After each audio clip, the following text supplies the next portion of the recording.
ಈ ಆಟದ ಹೆಸರೇ ಇಟ್ಟ ಗುರಿ ತಪ್ಪೋದಿಲ್ಲ. ಈ ಆಟ ಹೇಗೆ ಆಡಬೇಕಂತಂದರೆ, 2 ಬೋರ್ಡ್ ಇರುತ್ತೆ.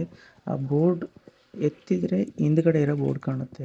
ಆ ಹಿಂದ್ಗಡೆ ಇರೋ ಬೋರ್ಡ್ನಲ್ಲಿರೋ 2 ಹಲಗೆಗಳನ್ನು ಇಟ್ಟಿರ್ತಾರೆ. ಆ ಹಲಗೆಗಳನ್ನು ಬಾಲ್ನಿಂದ ಹೊಡೆದು ಹಿಂದೆ ಇರುವ ಕಪ್ಪು ಹಲಗೆಗಳನ್ನ ಬೀಳಿಸ್ಬೇಕಾಗಿರುತ್ತೆ.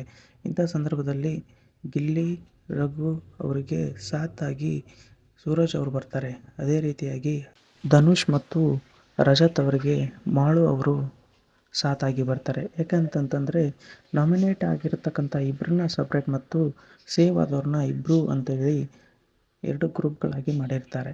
ಇದರಲ್ಲಿ ಯಾರು ಗೆಲ್ತಾರೋ ಅವರು ಈ ವಾರ ಸೇವ್ ಆಗ್ತಾರೆ. ಅದೇ ರೀತಿಯಾಗಿ ಆಟ ಶುರುವಾಗುತ್ತೆ.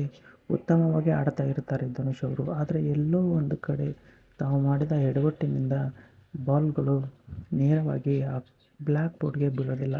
ಇದೇ ಕಾರಣದಿಂದಾಗಿ ಅವರು ಸ್ಲೋ ಆಗ್ತಾರೆ.